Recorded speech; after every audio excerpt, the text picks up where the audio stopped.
नमस्कार, स्वागत आहे तुमचं माझ्या चॅनलमध्ये. मी अनिता बोलते. सोशल मीडियावर इंस्टाग्रामवर प्रसिद्धी मिळवणे खरंच सोपं नाही हो. कारण ज्याला प्रसिद्धी मिळायची त्यालाच मिळतात. आपण कसं शिकलेलं नाही, साधं भोळं आहे. आपण व्हिडिओ बनवतो आणि एक अपेक्षा असते की चला आज नाही, उद्या नाही, परवा नाही, कधीतरी आपले व्हिडिओ व्हायरल होतील. आणि थोडेसे व्हिडिओ व्हायरल झालेली पण आहेत माझी. पण अचानक मध्ये काय प्रॉब्लेम झाला की एकदम स्लो चालायला लागलेत व्हिडिओ आता. आणि त्याचे नियम वगैरे सगळं आम्ही वाचतोय, सर्च करतोय, शिकतोय. इंग्लिश तर येत नाही आम्हाला, मराठीमध्ये येतं.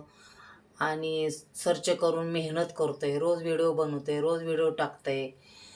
म्हणजे खूप प्रयत्न करतो आम्ही.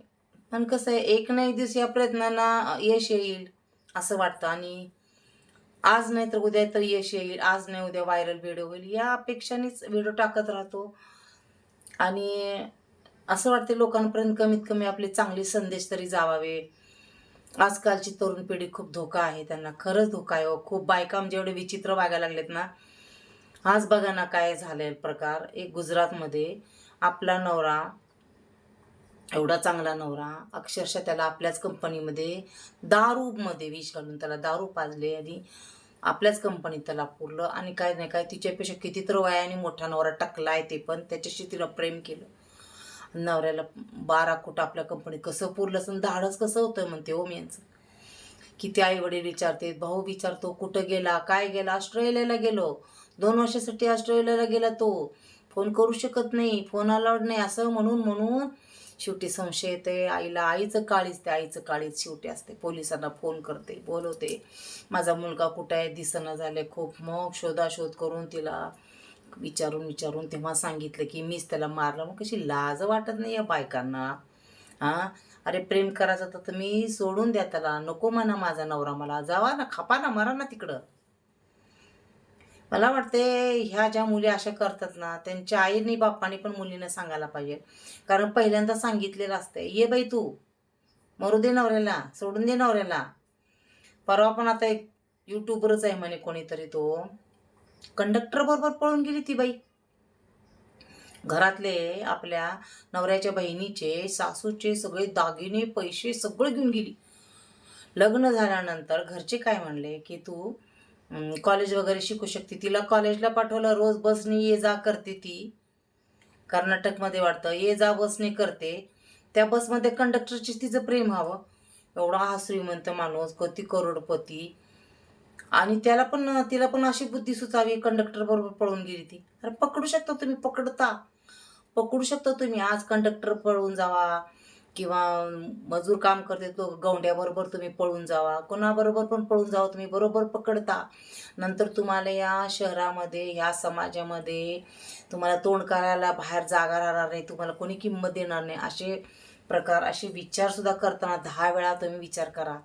आपल्या नवऱ्याला तुम्ही मारून टाकता, एखाद्या छपरी पोराबरोबर, माणसाबरोबर प्रेम करता, तरीसुद्धा तुम्ही पकडताय. शेवटी तुम्हाला काय होणार, तुमचे हाल. जेलमध्ये तर जाणारच जाणार. तुम्हाला कोण विचारणार आहे? मग असे का प्रकार करताय? एवढे सगळं घटना घडतात तरीसुद्धा तुम्ही तसेच वागता आणखीन. कमाल आहे बाबा, तुम्हाला काय बुद्धी सुचती बाबा असं वागायला? नको तर सोडून द्या ना. त्याची इस्टेट पण पाहिजे. काय काय ठिकाणी कसं आहे बघा, नवरा पाहिजे बरं का पहिल्यांदा, परत त्याचे आईबाप नको, पण नवऱ्याची इस्टेट पाहिजे, नवऱ्याचं घर पाहिजे, नवऱ्याचा फ्लॅट पाहिजे, पैसा पाहिजे. मग नाही दिले की त्याला गोड बोलून पैसा घ्यायचा, मग त्याच्याबरोबर भांडायचं. सासू सासऱ्याला म्हणायचं मी तुमच्यासोबत राहू शकत नाही. काय काय ठिकाणीचं घडतंय. सास ससुर की साथ मैं नहीं रहने वाली, आणि तो सुद्धा हलकट नालायक नीच मुलगा बायकोचा ऐकता. अरे असलेला एक ढुंगणावर लात घालून हाकलून द्या ना बायकांना. गेली तर गेली उडत, तुमचा जीव तरी वाचल. तुमचे आईबाप तुमच्या सोबत आहेत. आईबापांना सांभाळा, तेच तुम्हाला पुण्य लागल. असल्या बायकांना सांभाळण्यापेक्षा हे छपरी बायका असतात ना, कॉलेजमध्ये शिकलेला, शेण खाऊन आलेले असतात अगोदरच, आणि त्या परत शेण खायचा प्रयत्न करते. त्यांना नवऱ्याबरोबर भागत नसते नुसतं, अजून त्यांना लागत असते, चटक लागलेली असते कॉलेजमध्ये असताना. तर आईची साथ असते. बऱ्याच मुलींना आईची साथ असते. आपली मुलगी काय करते काय नाही आईला माहीत असते, तरीसुद्धा आई काय करते, तिचं लग्न लावून देते आणि त्या सासरच्या लोकांना पूर्णपणे अंधारात ठेवतात ते. हां, नंतर बघा ना तुम्ही लग्न जरा सांगतात, "बरं असं कर बाई, तसं कर बाई, भांड त्यांना, झुकू नको, वाकू नको." तू कशाला झुकते त्यांच्यासमोर? अरे झुका रे. आपल्या देशासाठी एवढे लोक मोठे मोठे झुकले, जेलमध्ये गेले. तुम्ही काय चीज आहे रे छपऱ्यांनो, बायकांनो तुम्ही? तुमच्या आई बी छपऱ्या आणि तुम्ही बी छपऱ्या. असे छपरे लोकांमुळे तर समाज आपला हे मागं मागं पडायला. पोरं मरायला लागलेत पोरं. विष घालून पुरायला लागलेत. नंतर पकडते ते. त्यांची आई, बाप, भाऊ सगळ्यांची इज्जत जाते नंतर. अजून सुद्धा सावध व्हा. अजून सुद्धा पोरीने असे कांड केलेले आहेत ना, उद्या त्यांच्या घरामध्ये भावजं येऊ द्या, त्यांच्या आईच्या सुना येऊ द्या, नाही ह्यांचं सगळं बिंग बाहेर आपोआपच पडते. नाही यांना समाजात किंमत नाही राहणार. ती सूनच सगळीकडे बाहेर सांगत फिरती, आमच्या घरात असं झालं, तसं झालं, माझी सासू अशी केली, माझी नणंद असं केला, माझा सासरा असं केला. त्या सुनाच सांगत फिरतात बाहेर. ही सत्य आहे गोष्ट. म्हणून लग्न झाल्यानंतर आपली सासरी गेल्यानंतर मान सन्मान मिळवा. तुम्हीच मान सन्मान मिळवू शकता. अशा त्याला मारून पुरून जमीन खाली गाडून पहाडीवरनं डोह गाडायचे, त्या किल्ल्यावरनं ढकलून देऊन काय काय किती प्रकार करायला. त्या सिलेंडरमध्ये घालून, ड्रममध्ये घालून प्रसिद्धी मिळत नाही, नाव बदनाम होते. तुम्ही बी अखेर शेवटीपर्यंत तुम्ही बी नीट जगू शकत नाही. हे प्रकार थांबवा कुठंतरी, नाही तर तुम्ही मारा स्वतः. आईबापाला जी मुलं सुद्धा त्रास देतात ना, एक एक दारू दे गंजडी, ती सुद्धा मुलांना जगण्याचा अधिकार नाही. असल्यामुळं मुलांना सुद्धा पटकन मरण यावं. ज्या मुली अशा वागतात, आपल्या नवऱ्याला मारतात, त्यांना सुद्धा जगण्याचा अधिकार नाही. देव कशाला ना जिवंत ठेवते. चांगल्या चांगल्या लोकांना मरण देते आणि असल्या लोकांना ठेवते बिनकामाचं. काय लोकांचा उपयोगाचा आहे? या बायकांचा काय उपयोग आहे? घरामध्ये भांडणं करतात, हाणामारी करतात, पोलीस स्टेशनला जातात, स्वतःलाच हारून मारून घेतात, जाळून घेतात, काय काय करतात. एक एक मुली सुद्धा तांडव करतात. अगोदर मुलं त्या बायकांना मारत होत्या, बायका त्या पोरांना मारून टाकल्या. असल्या नासक्या पिढीच्या मुली असते, त्यांची जात म्हणून त्यांची अवलाद त्यांनी पैदा केलेली असते ना, ती सुद्धा अशी घाणेरडी असते. ते आईबाप कसले असते विचार करा. शरम वाटायला पाहिजे, शरम असल्या बायकांना. ज्या सासरच्या लोकांच्या त्रास देते, कांड करते, धिंगाणा करतेत, नवऱ्याला मारतेत, पुरतेत, विष पाजतेत. हिंमत कशी होती कोणची हिंमत? ह्यांना कडक कडक शिक्षा द्यायला पाहिजे. पोलीस स्टेशनमध्ये तेव्हा पण पोलीस गोड बोलून समजावून सांगतात, त्यांची गुण जात नसतात. ह्यांची गुण यांच्या रक्तात मिसळलेले असतात, त्यांची कधीच गुण जात नसतात. म्हणून ह्यांचं बिंग फोडा, ह्यांची सगळी कर्तृत्व बाहेर काढा. ह्यांना समाजामध्ये यांची नाकच्ची नाचक्की झाली पाहिजे. सोडू नका अशा लोकांना. हे तोंड बाहेर काढलं ना, लोकांना ना असं बघून लाजले पाहिजे. अरे बापरे, आली बाबा ही बाई, ओ काय बाईने असं कांड केलं, ओ बाई ही बाई लय बेकार आहे. समाजातच किंमत नाही राहिली तर तुम्ही जगणार कसं? तुम्हाला समाजच किंमत देत नाही, तुम्ही कुठं जाणार मग? दुसऱ्या देशात, तिथं पण माहीत पडते. कुठेही कानाकोपऱ्यात जावा तुम्ही. समजलं का? आणि आपली होणारी पिढी, आपली मुलं पण तेच शिकतात. तुमचे डोळे, तुमचा चेहरा बोलका सांगतो तुम्ही काय चीज आहे, तुमच्या मनात काय चाललंय, तुमच्या डोक्यात काय चाललंय, काय शिजते तुमच्या डोक्यात. अन्न खात नाही तुम्ही, शेण खाता. ते तुमची शेण आई खाऊ घालत असती. सगळं आईची करतूत असती ही. वेळेवर तेव्हाच आपल्या मुलींना चांगला धडा शिकवला असताना अशा मुली वागल्या नसत्या. सगळं चांगलं आहे घरामध्ये, तरी प्रॉपर्टीसाठी भांडतात. आता ही बाई बघा सगळं घेऊन पळून गेली कंडक्टर बरोबर.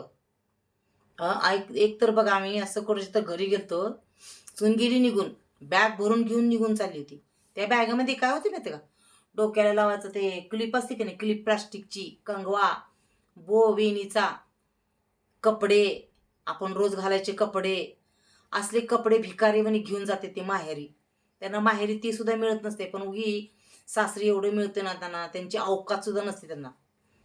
जे अन्न खातात ना एवढं चांगलं, ते सुद्धा त्यांना काय काय मिळत नसतं माहेरी, पण ती लय मिजाज करतात सासरे. पण ह्यांचं बिंग एक ना दिवस फुटतं ना, ह्यांची सगळं निघत असते करतो. जेवढे पण तुम्ही नीच वागाल, तुमचा नीचपणा ना एक ना एक दिवस बाहेर पडणार म्हणजे पडणार. आणि हे तुमचेच लोक घरातले बाहेर पडतात का नाही बघा. त्या नाचकीस नीच बायकांना सावध राहा पोरांनो, नीच बायकापासून. तुमची बायको आज तुमचा दुश्मन झाली, तुमची बायको हे तुमचा यम होऊन बसली, तुमची बायको तुमचं मरण बघते. आत्ता किती बायका, बारामतीला सुद्धा बघा, मरता मरता वाचला तो माणूस. त्याचीच बायको कट्टा बांधून त्याला पुरत होती, ती पण बायकोचा भाऊ सोबत, माहेरचीच लोक सोबत असतात त्यांच्या, दुसरं कोणी नसतं. नाही तर प्रेमिका, नाही तर कंडक्टर. ते कंडक्टरवर पळून गेली, एवढी मोठी रील स्टार तो कर्नाटकमधला, आणि कंडक्टरवर पळून गेली. कमाल आहे बाई बायकांची, कसं पळून जाऊ वाटतंय संसार सोडून एवढा चांगला. सोनं नाणं घेऊन, ते कसं कळलं बरं, सोनं नाणं पैसा अडका घेऊन जाऊन पळून जायचं. कमाल आहे, कमाल आहे. अंगावर काटायला लागले. माणुसकीला काळीमा फासणाऱ्या बायका आजकालच्या, अशा घटना घडायला लागलेत. घरामध्ये त्यांच्या संसारात लक्ष नसते बघा, कामाकडे लक्ष नसतंय, सगळं तसंच पडलेलं असतंय, घाण गलिच्छ. काय काय ठिकाणी तर कमी पगार असते, तर सगळ्या कामाला बायका असतात. ह्यांचं शरीर नुसतं फुगलेलं असतंय, काय खातेत की काय नाही की. अंगामध्ये एवढा आळशीपणा भरलेला असते. त्यांची आया बी तसेच असतात, आळशी आळशी. घोडा मैदान लांब नाही, चलो देखेंगे अभी आगे क्या होता है. खरंच काय कांचं आहे तसं. आणि अशा बायकांचं तर पहिलं सगळं उघडं पाडलं पाहिजे. तेव्हा का ही बाई अशी आहे, असं आहे, आणि ती पडतं, देव कुठून कुठून उघडं पाडत असते. चला मग, व्हिडिओ आवडला तर नक्की सबस्क्राईब करा. आज मला खूप ते वाईट वाटलं. आज एक बारामतीचं प्रकरण, ते गुजरातचं प्रकरण ऐकून खूप वाईट वाटलं मला, दुःख झालं खूप. चला म्हणलं आपण एक व्हिडिओ काढावा म्हणलं. तर व्हिडिओ आवडला तर नक्कीच लाईक करा, सबस्क्राईब करा.